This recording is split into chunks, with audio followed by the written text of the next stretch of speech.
मैं अपने लेवल के लोगों से बात करती हूँ और ये कैसे लोग हैं यहाँ ब्रांच में आ जाते हैं, ऐसे लोगों को ब्रांच में आना नहीं चाहिए, निकालो इनको यहाँ से। ये तो कोई तरीका ही नहीं है बोलने का। इस चीज के लिए आप कस्टमर को आप गंदी गंदी गालियां दे रहे हो वहां पर, जो कि सबके सामने किसी से छुपा नहीं है। आप उनको गंदी गंदी गालियां दे रहे हो, लैपटॉप फेंक करके मारने की कोशिश कर रहे हो, और फिर ऊपर से ये बोलना कि मैं ठाकुर हूँ तो मैं ठोक दूंगी। ठाकुरों का काम क्या ठोक देना होता है? मुझे पता है कि जाति नहीं पूछी गई, उनको भी पता है, आस्था मैम को भी पता है कि जाति नहीं पूछी गई। उसके बाद भी वो ये बात बोल रही है। मेरे हस्बैंड को उनकी बातों की वजह से धमकी मिल रही है कि जान से मार दिया जाएगा, बाहर निकलो तो ये कर दिया जाएगा, वो कर दिया जाएगा। क्यों? सोशल मीडिया पर एक वीडियो बड़ी तेजी से वायरल हो रहा है, मैं ठाकुर हूँ। और उसी सब को लेकर आज दूसरा पक्ष हमारे साथ मौजूद है। आइए उन्हीं से जानते थे क्या है पूरा मामला और क्या हुआ था। मैम, क्या नाम है आपका और क्या था पूरा मामला जो ये बात आ गई नौबत तक? नमस्कार, राधे राधे। ऋतु त्रिपाठी नाम है मेरा। और ये 6 जनवरी का वीडियो था। सबसे पहले तो मैं इस वीडियो के बारे में बस एक चीज़ बोलना चाहूँगी। ये जो ठाकुर हूँ मैं, ये जो इन्होंने टॉपिक उठाया था, शायद नहीं बोलना चाहिए था, नहीं सही है ये, क्योंकि आपसे किसी ने आपकी कास्ट नहीं पूछी है, कुछ ऐसा नहीं बोला है। और जो ठाकुर होते हैं, मर्यादा पुरुषोत्तम श्री राम के वंशज होते हैं, जिन्होंने हमको मर्यादा में रहना सिखाया था। और आप ठाकुर बोल कर के मर्यादा ही लांग गई बोलने की। कैसे ठाकुर हो आप? ऐसी क्या स्थिति बनी कि आप यहाँ तक बात आ गई मारपीट पे और ये वीडियो वायरल हुआ है? हुँ। ये 6 जनवरी का वीडियो है, मैं वहाँ पर रिज़ाइन देने के लिए गई हुई थी। और रिज़ाइन देने से पहले जब मैं सुबह वहाँ पे पहुँची, अपनी नंद के साथ में गई थी मैं। करीब 10 साढ़े 10 बजे की बात है, उन्हें वॉशरूम की तरफ जाना था, वॉशरूम गई हूँ। अंदर आस्था मैडम पहले से थी वॉशरूम में, जबकि उन्होंने डोर लॉक नहीं किया था।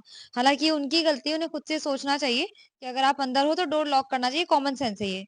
और अगले ने अगर आपका डोर खोला है, तो आप अंदर से आवाज़ दे रहे हो कि इधर जो भी हो बाहर रहना, अंदर आने की ज़रूरत नहीं है, चिल्ला करके। तो आप मेरी नंद ने उनको ये रिप्लाई किया कि बहन आप लॉक कर लेती। मेरे ख़्याल से वैसे ये कुछ गलत नहीं है, पर उन्हें शायद ये चीज़ बहुत बुरी लग गई। और इस बारे में उन्होंने कि बहन बोल दिया। उन्हें वही गाली समझ में आ गई होगी शायद। तो उन्होंने इसमें उसको मतलब गंभीर वैसी टिप्पणियाँ देते हुए बिल्कुल मतलब एग्रेशन इतना ज़्यादा, इतना उनका गुस्सा आ गया इस बात को लेकर के कि मैं बहन नहीं हूँ तुम्हारी, मुझे मैम बोल कर बात करो। और मुझे ये सब चीज़ों के लिए मतलब वो उसके लिए बहुत रश में हो गई। हम लोगों ने बोला चलो, मैं जब सुन कर के मैं भी कैश काउंटर से बाहर गई। वहाँ पर जाने के बाद जब मैंने सुना, उसमें देखा, तो मैंने बोला क्या बात हो गई? कोई नहीं। तो वो मुझसे भी कह रहे अपना नंद भाभी का रिश्ता अपने घर में रखना, यहाँ चलाने की ज़रूरत नहीं है।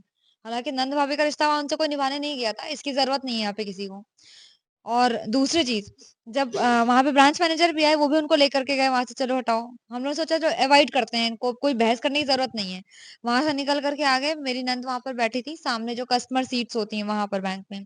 पूरा दिन आस्था ने यही किया, मैं खुद नोटिस कर रही थी अपने काउंटर से कि जैसे टॉन्ट करना होता है, दूसरे से बात करके वो टॉन्ट कर रही हैं कि मैं अपने लेवल के लोगों से बात करती हूँ और ये कैसे लोग हैं यहाँ ब्रांच में आ जाते हैं, ऐसे लोगों को ब्रांच में आना नहीं चाहिए, निकालो इनको यहाँ से। ये तो कोई तरीका ही नहीं है बोलने का।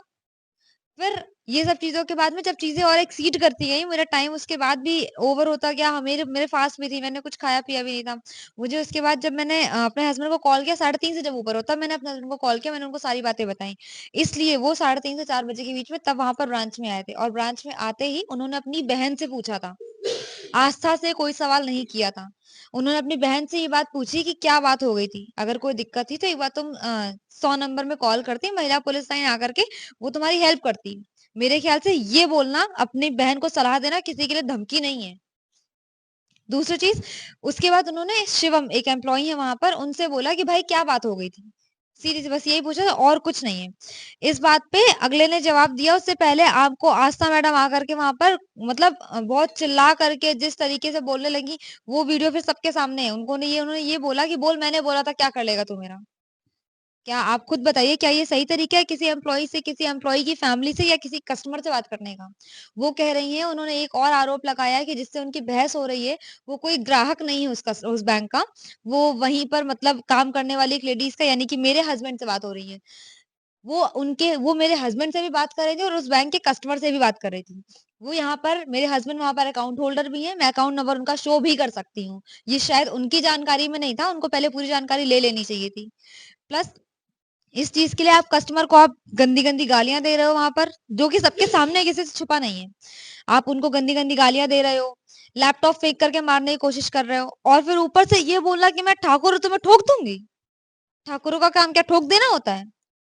भाई ठाकुर तो मैंने देखा है ब्राह्मणों के पैर छूते हैं और हम लोग खुद ठाकुर श्री राम जी हैं, हम उनके पैर छूते हैं, हम लोग उनकी पूजा करते हैं। हर मंदिर में होते हैं वो। तो आप तो ऐसे तो श्री राम जी को ही आप मतलब शर्मिंदा ये चीज़ें हैं।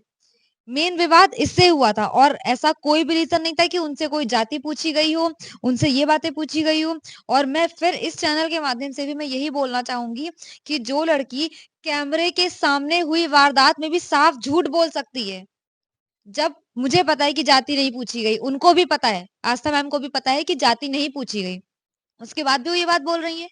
ये तो साफ झूठ बोलने की बात हुई, आप दूसरों से झूठ बोल सकते हो, खुद से झूठ नहीं बोल सकते। उसके बाद उन्होंने बोला कि आपने जाति पूछी। आप ये सब कुछ बोला जब आप कैमरे के सामने साफ झूठ बोल सकते हो तो आप मैं ताज्जुब में हूँ इस बात पे कि आप जो बैंक के बाहर की बातों में आप क्या-क्या आरोप लगा दोगे? बिना वजह की चीज़ें आप बोल दोगे। मेरे हस्बैंड को उनकी बातों की वजह से धमकी मिल रही है कि जान से मार दिया जाएगा, बाहर निकलो तो ये कर दिया जाएगा, वो कर दिया जाएगा। क्यों?